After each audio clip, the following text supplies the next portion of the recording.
So this is my first ever review of Dragon Ball Super. Now, this episode had a lot of problems. Some of them kind of pissed me off, but overall, I guess you can say it was kind of entertaining. So now, my first thing to rant about is Super Saiyan God coming back. Now, they gave us an explanation in this episode, and the explanation was, it is faster than Super Saiyan, but it drains less stamina than Blue. Now, my question is, why the hell is he using this? Why didn't he use this form for villains in the past? Why didn't he use this for Goku Black, Zamasu, just like anyone? Why does he keep on using Super Saiyan God, Super Saiyan, or Super Saiyan Blue if it drains less stamina? It doesn't really make any sense to me at all. And I'm sure it doesn't make much sense to most of you either. Like, how many episodes has it been? It's been like 89, 90 episodes since we gotten Super Saiyan Red, or whatever you want to call it. So why is he using it now? So these past 90 episodes, Super Saiyan Red drains less stamina than Blue, but he only uses it now? I don't really understand that at all.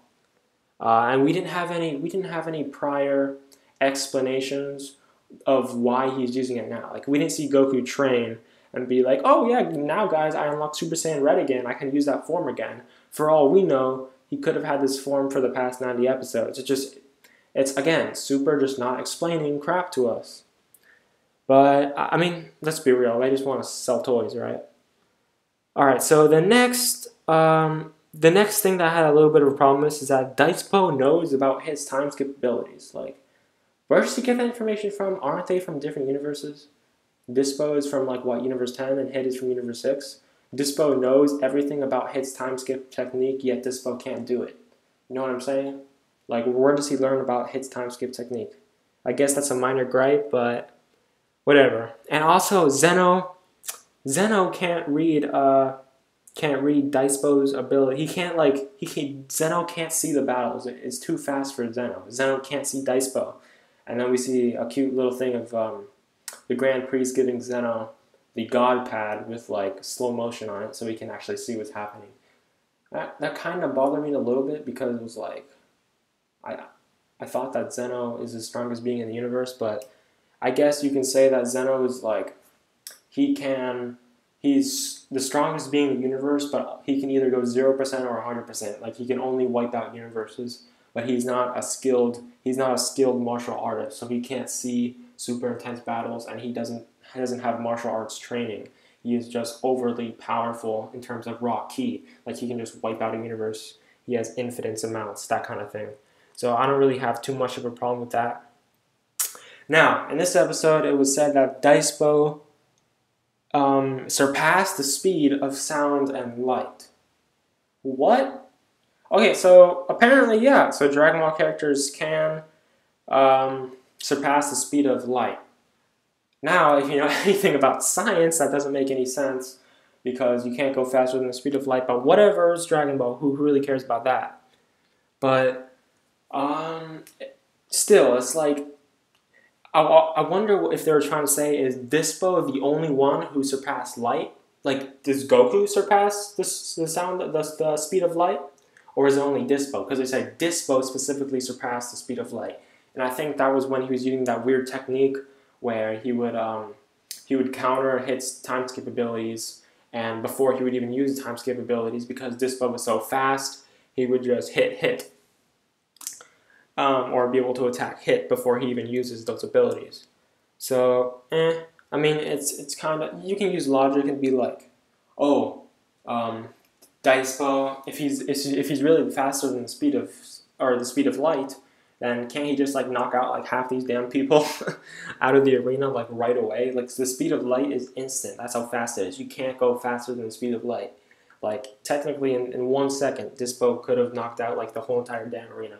But whatever, it's just Dragon Ball logic, so, yeah, doesn't really make sense. So, alright, so we get another shot of Jiren, and he's just standing there. And this is kind of pissing me off already. We're, like, what, 7 episodes into this damn tournament, and Jiren hasn't done crap. He's done one attack to Kale, and that was it. Like, Jiren's just standing there, and no one's attacking him. And that's some of the problems I have with this tournament. It's so isolated. All we get is one-on-ones, or like one-on-twos, or two-on-twos. Like, we never get like 5 people fighting at the same time in the same frame. It's always one-on-ones, and it's isolated. Like, we don't see people. Like, why is it that Hit and Dispo is having like a fight that's like perfect. Like no one is coming in to help. Like, well, Goku came in to help him, but no one is just saying like, oh, this guy's wide open, and then coming to attack them individually. Like, it's always a one-on-one. They're standing, they're having a conversation. Like, how are these people having a conversation in such a battle with so many fighters, so many apparently skill fighters? Ends with Dicepo being alive, so Hit did not take out Dicepo this episode. So I have a feeling that in the future episodes, Dicepo is going to do something crazy. Maybe he'll eliminate one of the Universe 7 fighters. I think that's what they're building up to here, with Dicepo being alive but still beaten up. And the fat one, I don't know his name, the fat one was eliminated.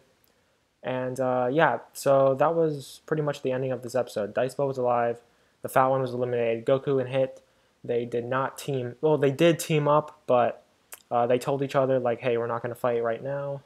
We'll fight later on in the tournament because we saved each other, we helped each other. So we're going to respect each other for now, and we'll meet each other later, and hopefully we'll get down to fighting. Well, that's what I hope, at least. So there were a few things good about this episode. First of all, the music was on point. The direction was pretty well, even though the animation was not too well. The fluidity wasn't very good, and the art was pretty off at sometimes. I think some guy named Itai, something Itai, he was the one who did the supervising the animation for this episode. He wasn't very good. At least I don't think so, in my opinion. So Champa was also very good. I thought he was pretty funny, and I love his voice actor. And that's all I have for now. But oh, there is one more thing I wanted to say. There was some reused animation that was in this episode, so let's check some of it out. So as you see right here, there was some reused animation for episode 38. So this is from episode 38, as you see right here. And then this is from this episode. So it is reused animation, but it was like the art was changed to match the conditions of this episode. So here, let's go on Crunchyroll. I'm not going to make this full screen because I do not want to get a copyright strike.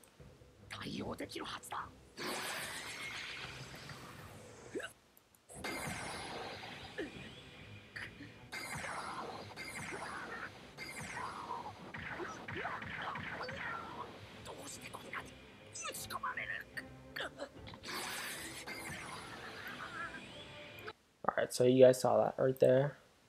Now let's check out this episode right here. The episode that I'm reviewing, actually. Well, as you see, the same damn freaking thing. But instead of Vegeta, it's this guy. This is basically Vegeta's. It's the same animation. They just cut out Vegeta, and instead of using Vegeta, they colored it to make it look like Dicepo, and they and they redrew the body or the character design to make it Dicepo. But hey, if they're gonna reuse animation, like, it's good thing that they're reusing good animation, because that was good animation. So yeah, I think they're reusing animation. Well, they have to do it because this is such a long tournament, and I don't think Super has the staff to make good animation every episode for the tournament, like in ongoing fighting episodes. Because as we see in Super, there's a lot of episodes where it's just downtime and people talking. So yeah. Alright, so that's all. Yeah, that is all I have for today. This was my little rant/review of episode 104. And I'll catch you guys next week for 105, most likely. And I'll make some videos in the next week as well. So you guys have that to look forward to. And I appreciate your support of the channel. If there's anything I missed, please tell me in the comment sections, and I will gladly discuss it with you. And hey guys, this episode wasn't... I had a lot of problems with this episode, but it was not like... it wasn't just... It didn't insult me. It was just okay, and I had some problems. Alright? So that's all I have for today. And for real this time. And I'll catch you guys in the next one.